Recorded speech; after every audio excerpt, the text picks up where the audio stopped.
those who watched this channel's recent video about the British answer to Pet Sounds, were already familiar with the story about how Stones manager Andrew Oldham and Del Shannon teamed up to record the British answer to Pet Sounds in early 1967. Unfortunately, Liberty Records decided not to release the record, and it didn't see the light of the day until 2006. Despite the disappointment, Oldham didn't give up in his ambition to release the British response to Brian Wilson's masterpiece. And he tried it again in 1968 with Billy Nicholls, one of the songwriters who provided songs for Del Shannon's album. The result was a brilliant album called Would You Believe? Here's the story of how Andrew Oldham and Billy Nicholls teamed up to record the British answer to Pet Sounds. In 1966, Billy Nicholls was a 16-year-old aspiring songwriter determined to enter the music business. Nicholls, who was a massive Beatles fan, decided that getting in touch with a Beatle would be the best way to make a quick entree into the business. So he decided to visit George Harrison at his bungalow in Esher. In an interview several years later, Billy Nicholls remembered, "Yeah, I was living in Roehampton, which was about a bus ride away from where George was living in Esher, Weybridge. And I was just beginning to write songs, and my auntie had given me an old Grundig tape recorder.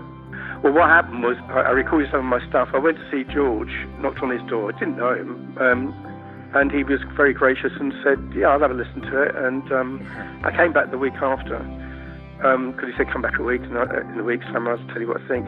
But I knocked on the door, and he opened the door, and he said, "I said, well, what do you think?" And he said, "Well, yeah, it's good stuff. I didn't know you wrote I Left My Heart in San Francisco," because my sister had recorded over one of the tracks, and so it was, you could bleed, but he could hear what I'd done, but there was that track on it as well, as it were, coming alongside it.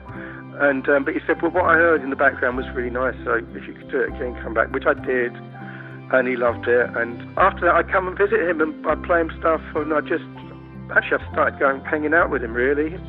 Harrison was quite impressed by Nicholls' compositions, so he passed the tape to Beatles publisher Dick James.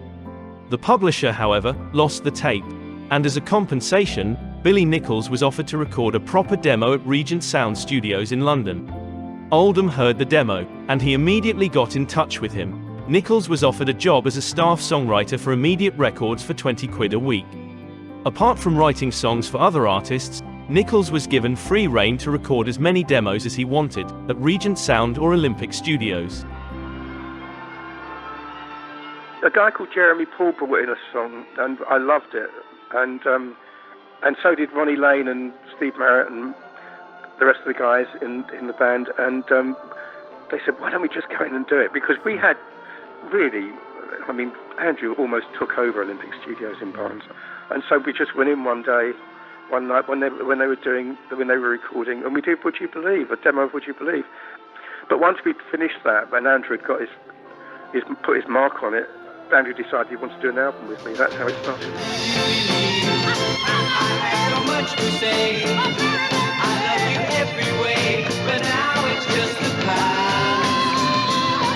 With the exception of the song Would You Believe, the rest of the songs on the album were written by Billy Nicholls.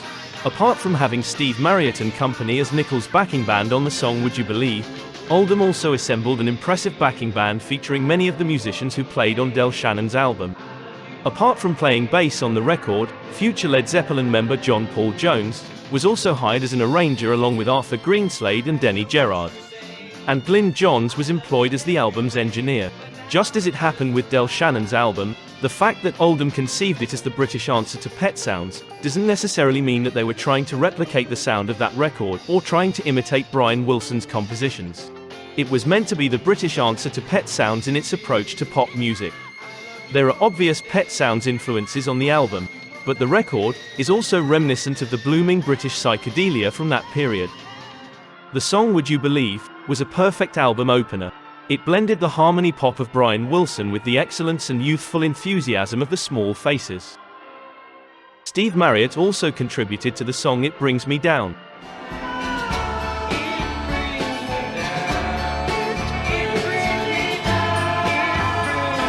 Yeah, and he's also singing backing vocals on the very last track, It Brings Me Down.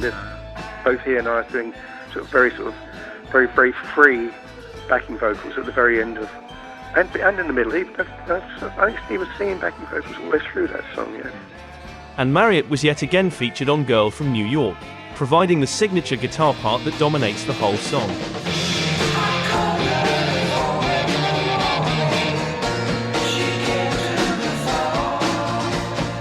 That was done at, I think, maybe IBC or Pi. I think it was IBC. I remember him playing a black electric guitar. I think it was could have been a Black Beauty, I'm not sure.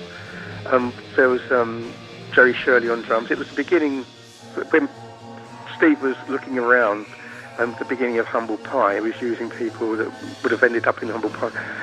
And they played on Girl from New York, and I remember Steve played the most amazing guitar solo all the way through, and then at the very end of the track he pulled the neck so hard to get what he wanted out of the guitar, it snapped.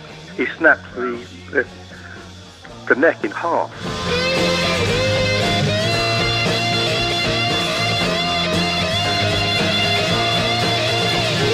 I think it's probably one of the best guitar solos he's ever done, I think. The album also included Come Again, one of the songs that Nichols wrote for Del Shannon's album. I said that love would come and come again. Another track featuring an excellent and very memorable melody was Feeling Easy. Take my shoes off at last.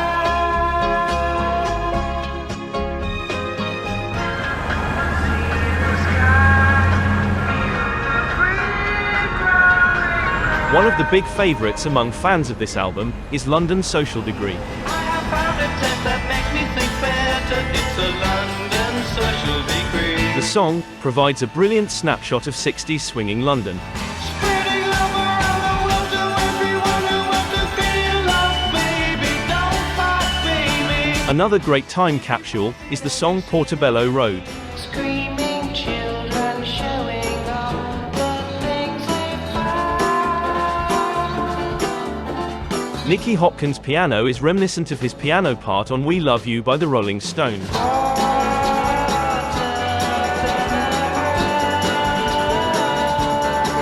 Pet Sounds' influences are all over the song Life is Short. Life is short and you are spared for me.